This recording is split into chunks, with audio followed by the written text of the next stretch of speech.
फिर जुड़ गए थे कि शायद दुष्यंत युवा नेता, तो इसने किसान और मजदूरों को बरगलाया, झूठ बोला और आज ये सिर्फ मलाई खाने पे लगा हुआ है। इसके जो साथी एमएलए थे इनने उनका भी शोषण किया है, किसी को कोई पद नहीं लेने दिया, किसी का कोई काम नहीं होता। मैं हूं अजय भारद्वाज और आप इस समय ग्राउंड मीडिया देख रहे हैं। ग्राउंड से जुड़ी हर खबर आपके सामने लेकर के आते हैं और आप सभी ने पता कि पूरे देश के अंदर, पूरे हरियाणा के अंदर एक ही बात चल रही है, किसान आंदोलन। और इसी को लेकर के जो राजनीतिक सरगर्मियां हैं वो दिन प्रतिदिन तेज होती जा रही है। उसी को लेकर के एक बार फिर जो कांग्रेस पार्टी के हरियाणा प्रदेश के प्रवक्ता है और विधानसभा क्षेत्र उचाना से जो वरिष्ठ नेता कांग्रेस पार्टी के रमेश बामल इसमें हमारे साथ मौजूद हैं। सबसे पहले तो बामल जी, ग्राउंड मीडिया में स्वागत है आपका। अजय जी धन्यवाद जी।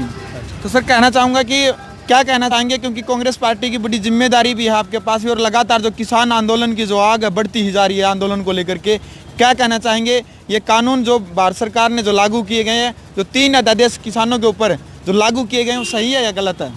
ये अध्यादेश हैं जो ये किसान, आड़ती और मजदूर और पूरा जो जनसाधारण है उसका शोषण करेंगे। ये तीनों अध्यादेश हैं जी। और मैं धन्यवाद करता हूँ हमारी कांग्रेस अध्यक्ष कुमारी शैलजा जी का जी, जिन्होंने मेरे को हरियाणा स्पोक्स पर्सन बनाया।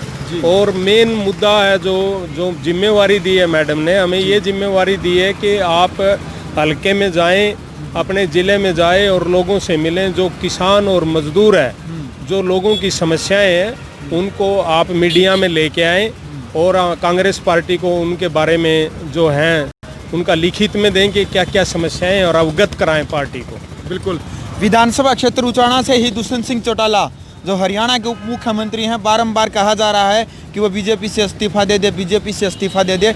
वहीं पर पिपली के अंदर जो लाठीचार्ज हुआ किसानों के ऊपर, गृह मंत्री जी का बयान है कि किसानों के ऊपर कोई लाठीचार्ज नहीं हुआ।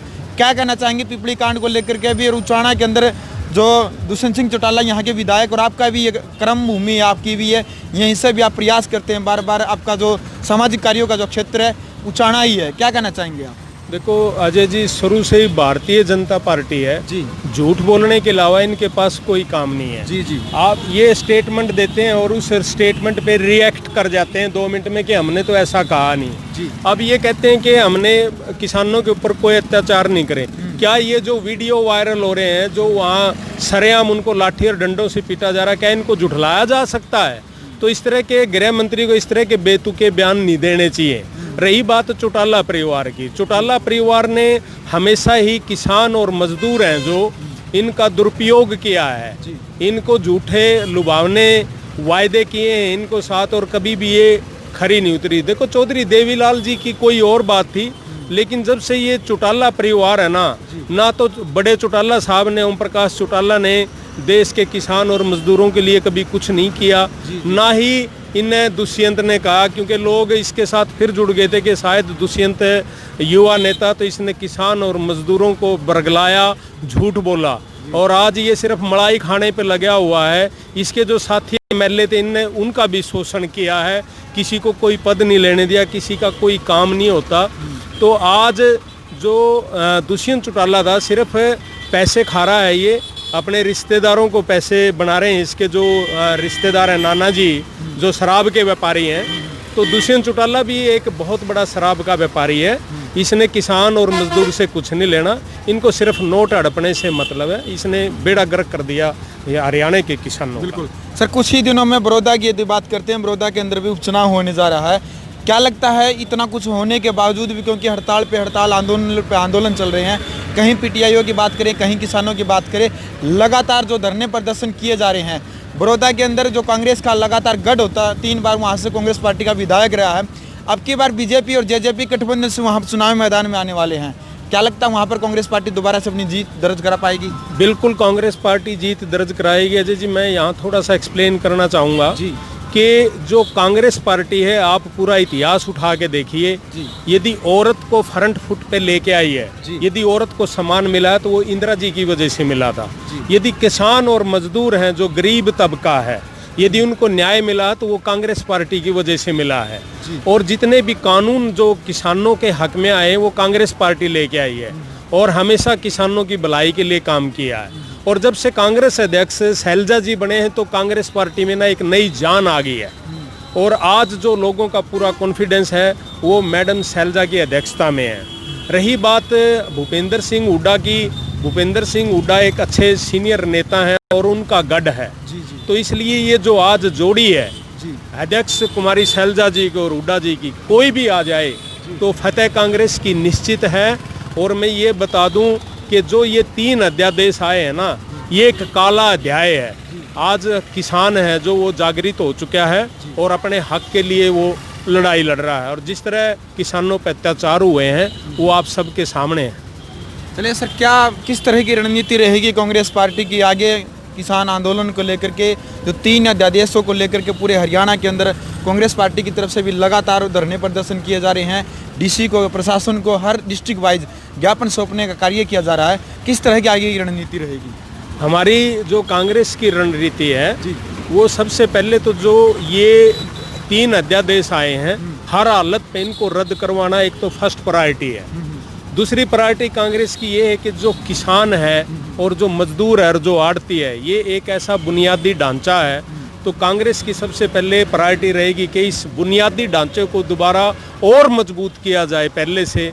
और जो आज युवा बेरोजगार है तो कांग्रेस पार्टी फिर उसी तरह जो पहले काम किए थे उसी तरीके से काम करेगी और युवाओं को रोजगार देगी और नए नए बिजनेस लेके आएगी। पहले भी हमारी कांग्रेस की यही पॉलिसी थी, आज भी यही पॉलिसी है, क्योंकि कांग्रेस एक 36 बिरादरी की पार्टी है।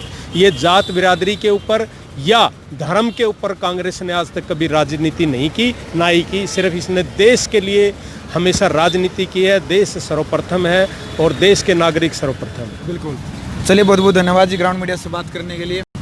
तो सर, शुभ नाम क्या है आपका? भूपेंद्र शर्मा। भूपेंद्र जी, क्या कहना चाहेंगे किसान आंदोलन को लेकर के, जो यहाँ पर आज कुमारी शैलजा जी भी जो कांग्रेस पार्टी की हरियाणा की अध्यक्ष है यहाँ पर पहुँची हैं और डीसी साहब को ज्ञापन देने का जो कार्य कर रहे हैं कांग्रेस पार्टी की तरफ से, क्या लगता है, क्या बीजेपी सरकार 3 अध्यादेश जो लागू किए हैं इनको वापस लेने का कार्य करेगी? ऐसा है जी, संघर्ष करना हर आदमी का उत्तरदायित्व है। संघर्ष करें, हो सकता है भी ये कानून, हम तो हरियाणा और पंजाब के जो किसान है ना इस चीज़ से तंग हैं। एमएसपी कहते हैं ना कि हम एमएसपी से कम नहीं बिकने देंगे। बरवाड़ा उकलाना में चले जाओ, बाजरा 1200-1300 रुपये बिकने लग रहा है, एमएसपी 2100 है। नरमा कपास का भाव 5800 रुपये है, लेकिन अब जब ये कानून लागू कर दिया तो कैसे लेंगे? ये 4200-4500 रुपये बिक रही है। तो ये जो कानून बनाने लग रहे, ये सिर्फ बना रहे हैं, धरातल पे उनका लोगों का नाश करने के अलावा कुछ नहीं है इनका। बिल्कुल। देखो, मैं ग्रेन मार्केट से खुद जुड़ा हुआ हूँ। जी जी। उसमें ये मानो कि चाहे वो वर्कर बिहार से आते थे, चाहे हमारे जमादार थे, और जमादार, पलेदार, मुनीम, आड़तिया, किसान कितने पीछे हैं? ये सोचने वाली बात है। बेरोजगारी इतनी हो जाएगी इसी साल में अगर ये माल डायरेक्ट बाहर के लोग खरीदने लग गए ना। सर, बड़ौदा के अंदर भी उपचुनाव होने जा रहा है, क्या लगता है इसका असर पड़ेगा वहाँ पर बड़ौदा के अंदर?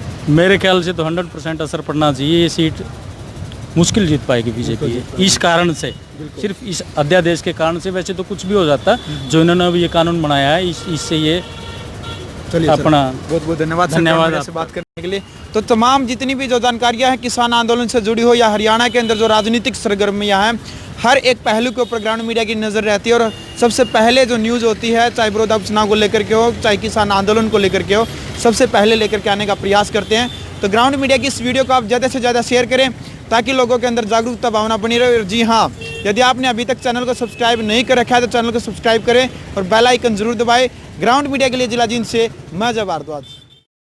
राष्ट्र निर्माण की जानकारी के लिए ग्राउंड मीडिया चैनल को सब्सक्राइब करें और शेयर करें।